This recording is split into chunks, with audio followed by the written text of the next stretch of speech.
Students, we will discuss about the important news. First news is regarding the Indian rupee के perspective से है।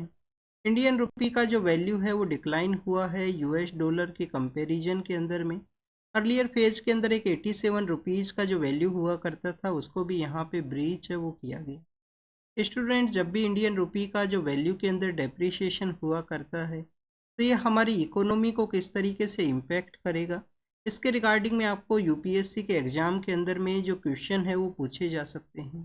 तो आपको इसका जो पॉजिटिव इम्पैक्ट है, जो नेगेटिव इम्पैक्ट है, बोथ सिचुएशंस के बारे में आपको जानकारी है वो ज़रूर से होना चाहिए। आप देखिए कि डेप्रिसिएशन के दौरान में हमारी इकोनॉमी के ऊपर जो ड्यूल इम्पैक्ट है वो हुआ करता है। अगर हम डिस्कस करें डेप्रिसिएशन ऑफ इंडियन रूपी के दौरान में जो नेगेटिव इम्पैक्ट है इंडियन इकोनॉमी के ऊपर में, तो आप देखिए कि रुपी का जो वैल्यू है वो यहाँ पे वीकर सिचुएशन के अंदर में है। तो उस दौरान में इंडिया के द्वारा जो कुछ भी इंपोर्ट किया जाएगा उसका मोर मनी है वो पे किया जाएगा। तो आप देखिए कि इंपोर्ट का जो प्राइस है वो यहाँ पे इंक्रीज हो सकता है। मैक्सिमम हमारे द्वारा जो थिंग्स है जिसको कि इंपोर्ट किया जाता है, तो बेसिकली आपको जो क्रूड ऑयल है वो देखने के लिए मिलता है। तो स्टूडेंट्स, क्रूड ऑयल का जब इंपोर्ट होगा तो मोर वैल्यू है वो यहाँ पे किया जाएगा। नेक्स्ट आप देखिए कि इसकी वजह से इन्फ्लेशन है वो भी इंक्रीज हो सकता है। इसकी वजह से जो इन्फ्लेशन रेट है वो इंक्रीज हो सकता है। इंडियन जो कंपनीज के पास में फॉरेन आप देखिए कि डेप्थ है तो उसका मोर रुपी है वो पे करना होगा। तो इंडियन कंपनीज जिनके पास में फॉरेन का जो डेप्थ है, या आप देखिए कि गवर्नमेंट के पास में भी जो डेप्थ है, तो डेप्थ का जो पेमेंट है उसके पर्सपेक्टिव से मोर पेमेंट है वो कैरी आउट किया जाएगा। नेक्स्ट अगर हम बात करें स्टूडेंट्स, जो परचेजिंग पावर है वो यहाँ पे रिड्यूस होगा। जो परचेजिंग पावर के अंदर रिडक्शन है वो आपको देखने के लिए मिलेगा। और फॉरेन डायरेक्ट इन्वेस्टमेंट का जो फ्लो है वो भी यहाँ पे रिड्यूस होगा अगर रुपी का डेप्रिसिएशन हुआ करता है उस दौरान में जो नेगेटिव इम्पैक्ट्स हैं। बट स्टूडेंट्स, जब रुपी का वैल्यू डेप्रिशिएट हुआ करता है तो उस समय में कुछ उसके पॉजिटिव इम्पैक्ट भी इंडियन इकोनॉमी के ऊपर में है। जो इंडियन अथॉरिटीज़ के द्वारा जो एक्सपोर्ट किया जाता है, आप देखिए कि इंडिया से जो मैक्सिमम एक्सपोर्ट आपको क्या देखने के लिए मिलता है, आईटी सेक्टर, सॉफ्टवेयर सेक्टर के रिगार्डिंग में आपको जो मैक्सिमम एक्सपोर्ट है वो देखने के लिए मिलेगा। तो इन एक्सपोर्ट एरियाज़ के अंदर में आपको जो अर्निंग प्रोसेस है वो बूस्ट हो सकता है। यहाँ से जो मोर मनी है वो अर्न किए जा सकते हैं। इसके अलावा स्टूडेंट, जो इंडियन पर्सन है जो बाहर रहा करते हैं, जो अदर कंट्रीज़ के अंदर में हैं, उनके द्वारा जो रेमिटेंस के अंदर जो पैसा सेंड किया जाएगा तो उसका जो यहाँ पे जो मनी है वो इंक्रीज होगा। तो आप देखिए कि रेमिटेंस के अंदर में जो मनी रिसीव हुआ करता है उसका एक पॉजिटिव इम्पैक्ट है। इंडियन जो कंट्री के द्वारा जो एक्सपोर्ट मैक्सिमम किया जाता है आईटी और सॉफ्टवेयर सेक्टर के अंदर में, तो उन एरियाज़ के अंदर भी जो पॉजिटिव इम्पैक्ट है वो रहेगा डेप्रिसिएशन ऑफ इंडियन रूपी के दौरान में। और ये कुछ नेगेटिव इम्पैक्ट है, इंपोर्ट वैल्यू है वो इंक्रीज होगा, इन्फ्लेशन का सिचुएशन क्रिएट हो सकता है, फॉरेन डेप्थ के रिगार्डिंग में जो पेमेंट है वो यहाँ पे मोर पे करना होगा। और स्टूडेंट्स, आप देखिए कि इसके रिगार्डिंग में जो हमारा परचेजिंग पावर है वो भी डिक्लाइन हो सकता है। और फॉरेन डायरेक्ट इन्वेस्टमेंट का जो फ्लो है, एफडीआई का जो फ्लो है, वो आप देखिए कि रिड्यूस हो सकता है, वो भी डिक्लाइन हो सकता है। तो ये कुछ ऐसी कंडीशंस वो बताई गई हैं। इसके अलावा आप देखिए कि यूएस के जो पॉलिटिकल लीडर हैं, यूएस के प्रेसिडेंट, उनके द्वारा मैं कुछ कंट्रीज़ के अगेंस्ट में जो टैरिफ चार्जेज हैं वो लगाए गए, उसका भी यहाँ पे जो इम्पैक्ट है वो देखने के लिए मिला है। एक पॉसिबिलिटी है वो बताई गई है कि जब अदर जो करेंसीज हैं उनका वैल्यू जहाँ पे डिक्लाइन हुआ है उसकी वजह से आने वाले समय के अंदर में एक ग्लोबल जो ट्रेड वॉर का जो सिचुएशन है वो भी क्रिएट हो सकता है कि ट्रेड के सेक्टर के अंदर में मोर यहाँ पे जो टैरिफ है वो लगाए जाएं अदर कंट्रीज़ के द्वारा। तो ट्रेड वॉर का जो सिचुएशन क्रिएट हो सकता है इस डेप्रिसिएशन ऑफ करेंसीज के समय के दौरान में। नेक्स्ट आप देखिए कि दिल्ली जो कि एक यूनियन टेरिटरी है, वहाँ पे लेजिस्लेटिव असेंबली के जो इलेक्शन है वो कंडक्ट होंगे। तो उसी के रिगार्डिंग में जो कैंपेनिंग जो प्रोसेस है वो यहाँ पे एंड हुआ है। स्टूडेंट्स, कुछ एग्जाम्स के अंदर में आपको इस कैंपेनिंग प्रोसेस के पर्सपेक्टिव से भी जो क्वेश्चंस है वो पूछे जा सकते हैं कि जब कैंपेनिंग प्रोसेस एंड होता है तो उसके लेटर फेज के अंदर में आपको एक साइलेंट पीरियड है वो देखने के लिए मिलेगा। आप देखिए कि सपोज कीजिए यहाँ पे जो फिफ्थ फरवरी का जो डे है वहाँ पे वोटिंग का डे है। तो स्टूडेंट, 3 फरवरी का जो डे है उसका जो 5 PM का जो समय है, 5 PM का जो समय है, उस दौरान में आपको जो कम्प्लीटली जो कैंपेन है वो एंड देखने के लिए मिलता है।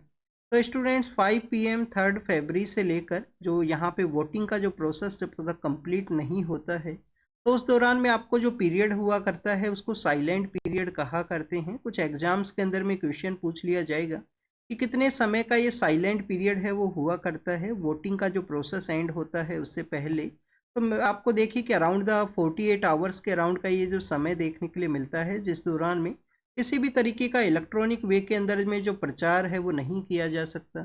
इस दौरान में आप देखिए कि जो कैंडिडेट्स इलेक्शन को कंटेस्ट कर रहे हैं उनके द्वारा कोई रैली है वो नहीं निकाली जा सकती है, या डोर टू डोर कैंपेन भी अलाउ नहीं है इस सिचुएशन के अंदर में। तो student door to door campaign उनके द्वारा किया जाता है इलेक्शन के एक दिन पहले।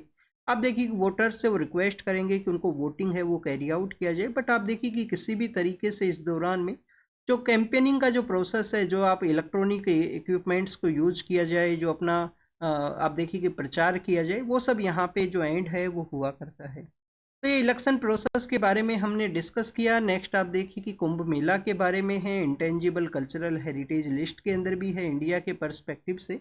और कुंभ मेला के अंदर में जो हमारे सेंट्स हुआ करते हैं, जो साधु संत हुआ करते हैं, उनके आप देखिए कि कुछ अखाड़ाज हैं उनका प्रेजेंस आपको देखने के लिए मिलता है, जिसके अंदर जो निरंजनी अखाड़ा है उनके जो सेंट्स हैं उनके द्वारा आप देखिए कि अपना जो कुंभ मेला का जो स्नान है, रिचुअल क्लीनिंग है, उसको कैरी आउट यहाँ पे कैरी आउट किया गया।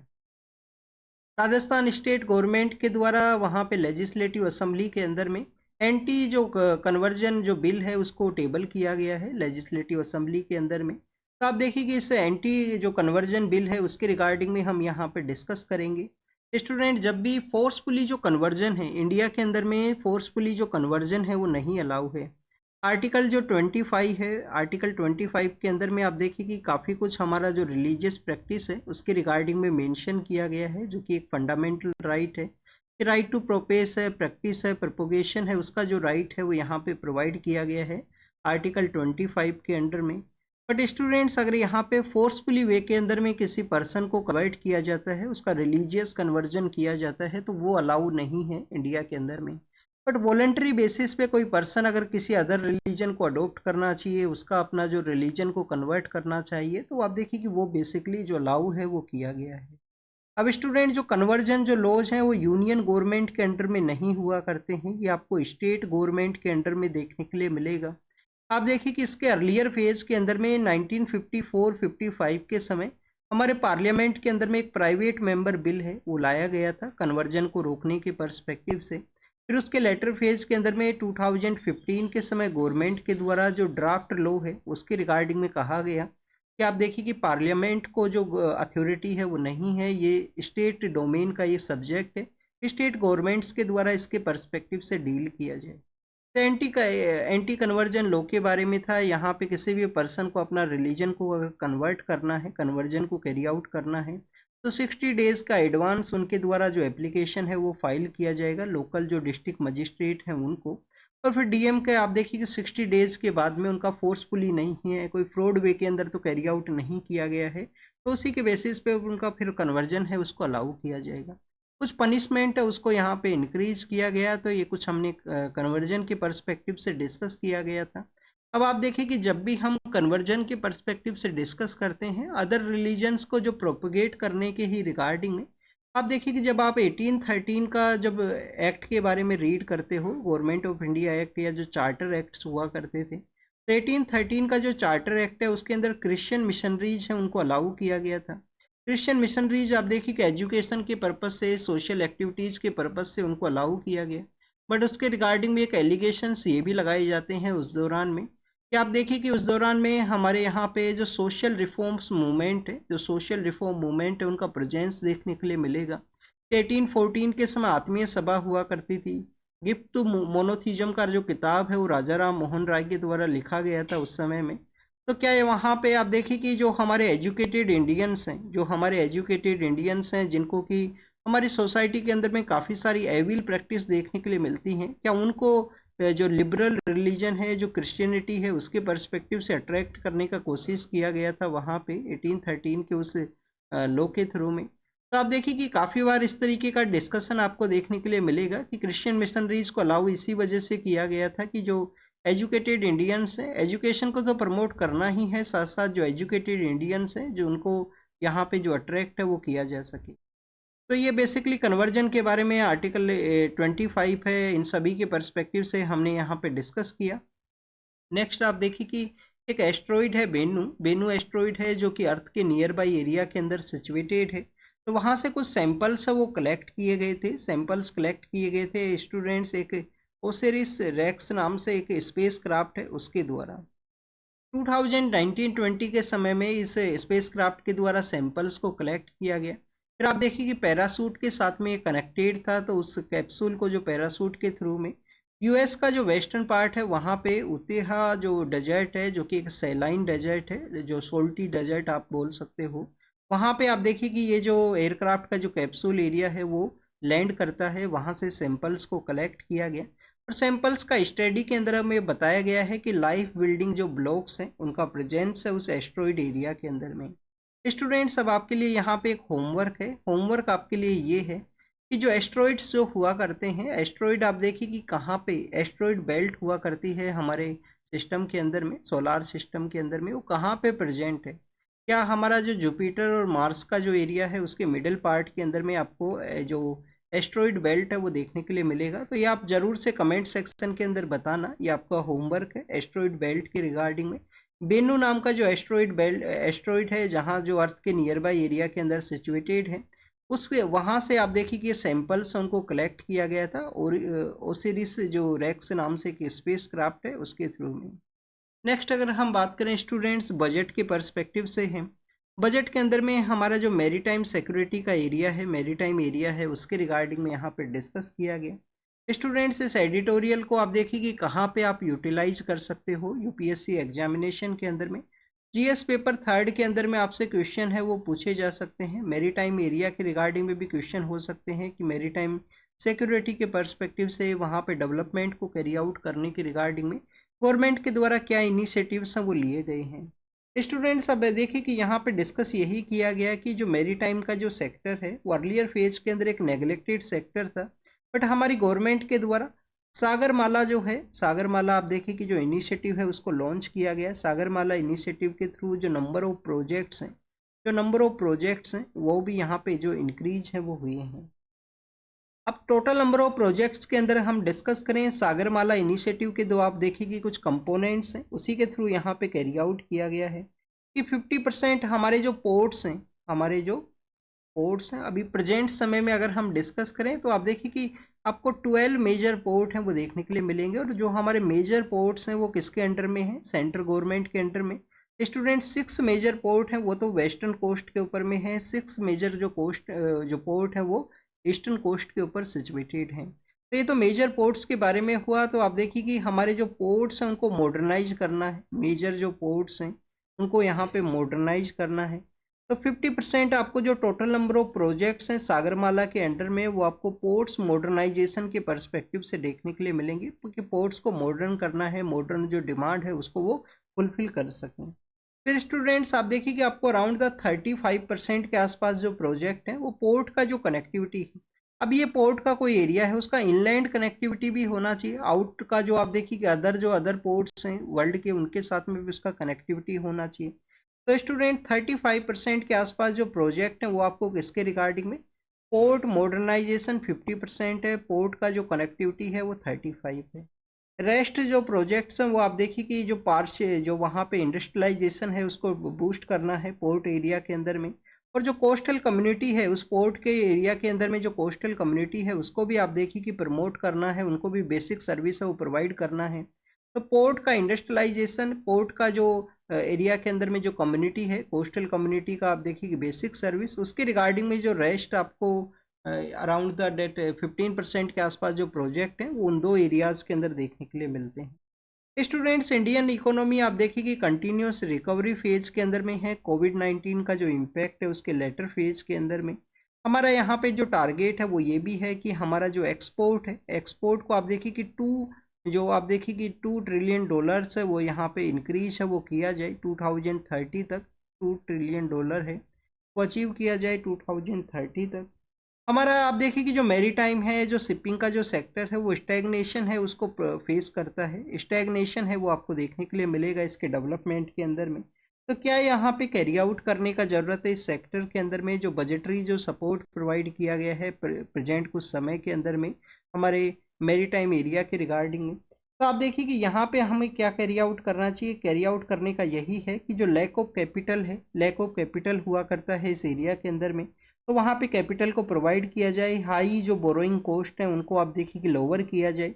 और स्टूडेंट शॉर्ट, यहाँ पे शॉर्ट टेन्योर के रिगार्डिंग में जो शॉर्ट लोन का जो टेन्योर है उसके पर्सपेक्टिव से उनका अवेलेबिलिटी नहीं है, उसको अवेलेबल किया जाए। अभी रिसेंटली बजट के अंदर में मैरी टाइम जो डेवलपमेंट फंड है उसको प्रपोज किया गया है, तो उसी के थ्रू हमारा जो मैरी टाइम सेक्टर है उसको रिवाइवल है वो किया जा सकता है। नेक्स्ट आप देखिए कि बजट के अंदर में विकसित भारत जो कि हमारा टारगेट है 2047 तक विकसित भारत है, तो उसको हमें अचीव करने के पर्सपेक्टिव से क्या इनिशिएटिव्स को कैरी आउट करने का ज़रूरत है। तो यहाँ पे स्टूडेंट्स लास्ट बजट के अंदर में जो आप देखिए कि एम्प्लॉयमेंट लिंक इंसेंटिव जो चलाए गए थे कि एम्प्लॉयमेंट को जनरेट करना है, पीएम का जो इंटर्नशिप एक योजना है कि कुछ गवर्नमेंट कुछ कंपनीज के अंदर में यूथ पर्सन है उनको इंटर्नशिप है उसके लिए कैरी आउट किया जाएगा। तो बेसिकली यहाँ पे 3 एरियाज हैं उनको डिस्कस किया गया है कि हमारा जो कंट्री है वो आप देखिए कि क्लाइमेट के भी काफ़ी सारे जो एक्सट्रीम वेदर्स हैं उनका इम्पैक्ट आपको देखने के लिए मिलेगा, क्योंकि आप देखिए कि इंडिया 7th मोस्ट आपका जो क्लाइमेट के जो यहाँ पे इम्पैक्ट्स हैं उनसे अफेक्टेड कंट्री है। तो 3 ऐसे एरिया हैं जहाँ पे जॉब्स को जनरेट किया जाए बेटर वे के अंदर में 2047 के समय में जो विकसित भारत है उसको हमें अगर अचीव करना है। तो फर्स्ट ऑफ ऑल आप देखिए कि क्लाइमेट का इम्पैक्ट काफ़ी है, तो क्लाइमेट रेजिलिएंट जो यहाँ पे इनिशिएटिव्स हैं उनको कैरी आउट करने का ज़रूरत है। नेक्स्ट आप देखिए कि स्टूडेंट्स आर्टिफिशियल इंटेलिजेंस है जो कि एक न्यू डोमेन है, तो उसके रिगार्डिंग में भी आर्टिफिशियल इंटेलिजेंस का जो रेजिलियंस प्रोग्राम है उसको कैरी आउट करना चाहिए। और स्टूडेंट्स एस्पिरेशन सेंट्रिक जो जॉब्स हैं उनको भी प्रमोट किया जाए आने वाले समय के अंदर में। ये जो 3 एरियाज हैं उसके अंदर में जॉब क्रिएशन के पर्सपेक्टिव से यहाँ पे जो डिस्कस है वो किया गया है। अभी आप देखिए कि आने वाले 2 मंथ के अंदर में गवर्नमेंट का जो प्रोग्राम है कि जो 20% हमारा फ्यूल है उसके अंदर में इथेनॉल जो ब्लेंडिंग है वो किया जाएगा। तो स्टूडेंट्स उसी के रिगार्डिंग में क्या हमारी गवर्नमेंट के पास में जो रिक्वायर्ड नंबर ऑफ फ्यूल को प्रोड्यूस करने का जो यहाँ पे आप देखिए कि जो कैपेसिटी है या नहीं है, तो उसके रिगार्डिंग में यहाँ पे डिस्कशन है। स्टूडेंट्स आप देखिए कि हमारा जो एफसीआई है फूड कॉरपोरेशन ऑफ इंडिया, उनके द्वारा राइस है, ब्रोकन राइस है, मेज है, उसका जो स्टोरेज है उसका जो कैपेसिटी है उसको बताया गया है 100। आप देखिए कि 1100 के आसपास 1100 जो यहाँ पे करोड़ लीटर का जो रिक्वायरमेंट है वो रहेगा, जो 20% इथेनॉल ब्लेंडिंग है उसको अगर हमें अचीव करना है। बट कैपेसिटी है वो 1600 लीटर के आसपास बताई गई है कि उतना हमारे यहाँ पे इथेनॉल का जो प्रोडक्शन है वो हो सकता है जब भी इसको अचीव किया जाए। और जो हमारा टारगेट ईयर है उसके 1 साल पहले ही इसको अचीव करने का कोशिश किया जाएगा 20% जो इथेनॉल ब्लेंडिंग है उसे। नेक्स्ट आप देखिए कि स्टूडेंट्स इंडिया का जो गूगल मैप का जो कॉन्सेप्ट हुआ करता है उसके अंदर में इंडिया का जो नेविगेशन प्रोसेस है उसको यूज़ किया जाए, तो उसके रिगार्डिंग में यहाँ पे डिस्कशन है। कुछ दिन पहले हमने जो नाविक का जो कॉन्सेप्ट है कि Indian navigation through Indian constellation, जिसके अंदर 7 सैटेलाइट्स हैं इंडिया का, जो आप देखिए कि टेरिटोरियल एरिया है उसके 1500 एरिया के अंदर में 1500 किलोमीटर एरिया के अंदर में यहाँ पे जो नेविगेशन प्रोसेस है वो वर्क करता है, नेविक का जो कॉन्सेप्ट है। तो आप देखिए कि इसके बारे में भी हमने डिस्कस किया था, ये नेविगेशन प्रोसेस के बारे में है। यूपीएससी के द्वारा टू थ्री टाइम्स यहाँ से क्वेश्चन है वो पूछे गए हैं। एक बार क्वेश्चन पूछा गया था स्टूडेंट जियो सिंक्रोनस एंड आप देखिए कि जो सैटेलाइट सिस्टम है उनके रिगार्डिंग में। एक बार 2018 के अंदर फिर क्वेश्चन पूछा गया है यहाँ पे IRNSS जो नाविक का जो कॉन्सेप्ट है उसके रिगार्डिंग में, Indian regional navigation satellite system के पर्सपेक्टिव से। और उसके अंदर किलोमीटर्स उसको चेंज कर दिया गया था, जो इसका लिमिटेशन है 1500 किलोमीटर का उसको चेंज कर दिया गया था 7500 के साथ में क्वेश्चन के दौरान में। रिसेंटली आप देखिए कि कुछ कंट्रीज का जो नेविगेशन सिस्टम है उसके रिगार्डिंग में क्वेश्चन था कि किस किस कंट्री का अपना जो नेविगेशन सिस्टम है वो एग्जिस्ट करता है। सुप्रीम कोर्ट के द्वारा एक केस के अंदर ऑब्जर्व किया गया, इससे पहले गवर्नमेंट के द्वारा जो फॉरेस्ट राइट एक्ट है वो फॉरेस्ट राइट एक्ट नहीं, फॉरेस्ट का जो कंजर्वेशन एक्ट है 2023 का, उसी के रिगार्डिंग में कि फॉरेस्ट का जो लैंड है उसको रिड्यूस ना किया जाए किसी भी तरीके से, जो प्रोजेक्ट्स हैं उसके रिगार्डिंग में उसको ना दिया जाए और उसके रिगार्डिंग में कंपनसेटरी अफोरेस्टेशन जो फंड है उसको कैरी आउट किया जाए। तो यहाँ पे कंसर्न्स हैं कि फॉरेस्ट एरिया का जो लैंड है उसका मिसयूज ना हो किसी भी प्रोजेक्ट के रिगार्डिंग में। इकोलॉजिकल जो बैलेंस है, इन्वायरमेंटल जो आप देखिए कि कंजर्वेशन है वो भी इम्पोर्टेंट है। आईआईटी दिल्ली के वहाँ पे आप देखिए कि कुछ डिस्क्रिमिनेशन प्रोसेस के रिगार्डिंग में यहाँ पे मेंशन है कि कास्ट बेसिस पे कुछ डिस्क्रिमिनेशन के एलिगेशंस थे वो बताए गए थे। स्टूडेंट्स, आर्टिकल 15 के अंदर में बताया गया है कि किसी भी तरीके से जो डिस्क्रिमिनेशन है वो नहीं होना चाहिए। प्रोहिबिशन ऑफ डिस्क्रिमिनेशन के बारे में आर्टिकल 15 के अंदर मेंशन है कि रिलीजन, रेस, कास्ट, सेक्स और प्लेस ऑफ बर्थ के बेसिस पे किसी भी पर्सन के साथ में जो डिस्क्रिमिनेशन है वो ना हो। आप देखिए कि national commission for schedule caste है। National commission for schedule caste एक कॉन्स्टिट्यूशनल बॉडी है, उनके द्वारा भी समय समय पे जो भी यहाँ पे कंप्लेंट्स हुआ करती हैं कास्ट बेसिस पे डिस्क्रिमिनेशन का, शेड्यूल कास्ट के जो पर्सनस हैं उनके साथ में, तो आप देखिए उसको भी एग्जामिन किया जाता है उनके द्वारा, एक कॉन्स्टिट्यूशनल बॉडी के द्वारा। नेक्स्ट स्टूडेंट, साउथ सूडान के बारे में है। साउथ सूडान के वहाँ पे कुछ पर्सन्स का जो मास लेवल के ऊपर जो डेथ है उसकी न्यूज़ को बताया गया है। कंटिन्यूस वायलेंस है उस एरिया के अंदर में। सूडान से आप देखिए कि सेपरेट होके साउथ सूडान है वो क्रिएट होता है। वहाँ पे अर्लियर फेज के अंदर भी जो कंडीशंस है वो काफ़ी डिक्लाइन हुए थे। आप देखिए कि इंडियन पर्सनस को भी वहाँ से लाया गया था इंडियन अथॉरिटीज़ के द्वारा। यूएस के जो टॉप डिप्लोमेट हैं वो पनामा के लिए गए हैं, कैनाल एरिया के लिए उनके द्वारा जो विजिट है वो किया गया, तो उसके बारे में है यहाँ पे। इसके अलावा स्टूडेंट्स, आर्टिफिशियल इंटेलिजेंस के रिगार्डिंग में एक कंपनी है ओपन एआई, वो तो उसके रिगार्डिंग और चैट जीपीटी का कुछ डिस्कशन के बारे में है, वो एग्जाम के पर्पज से नहीं इम्पोर्टेंट है। और स्टूडेंट्स, इसके अलावा सीरिया के रिगार्डिंग में कहा गया है। सीरिया के वहाँ पे आप देखिए कि अब वायलेंस वो स्टार्ट हुआ है। पिछले एक वीक के अंदर भी हमने एक वायलेंस का न्यूज़ वहाँ से रीड किया था, तो वायलेंस के बारे में ही बताया गया है सीरिया के पर्सपेक्टिव से। स्टूडेंट्स, यूएस के जो पॉलिटिकल लीडर हैं उनके द्वारा आप देखिए कि यहाँ पे मैक्सिको के अगेंस्ट में जो टैरिफ लगाए गए थे उनको रोका गया है, बट कनाडा और चाइना के रिगार्डिंग में जो टैरिफ हैं वो एग्जिस्टेंस के अंदर में है। चाइना के द्वारा आप देखिए कि यहाँ पे ट्रेड वॉर का जो समय है उसके रिगार्डिंग में डिस्कशन है वो किया गया है कि जिस तरीके से टैरिफ है वो इम्पोज किए गए हैं उसका जो इम्पैक्ट है वो हो सकता है ट्रेड वॉर के रूप से जो कन्वर्जन है वो ट्रेड वॉर का जो सिचुएशन है वो क्रिएट हो। तो this is all the information related to the today's newspaper. आप इसको रीड कीजिए, रिवाइज कीजिए, जो भी इंफॉर्मेशन आपको मिला है उसको नोट डाउन कीजिए। Thank you students, thank you very much.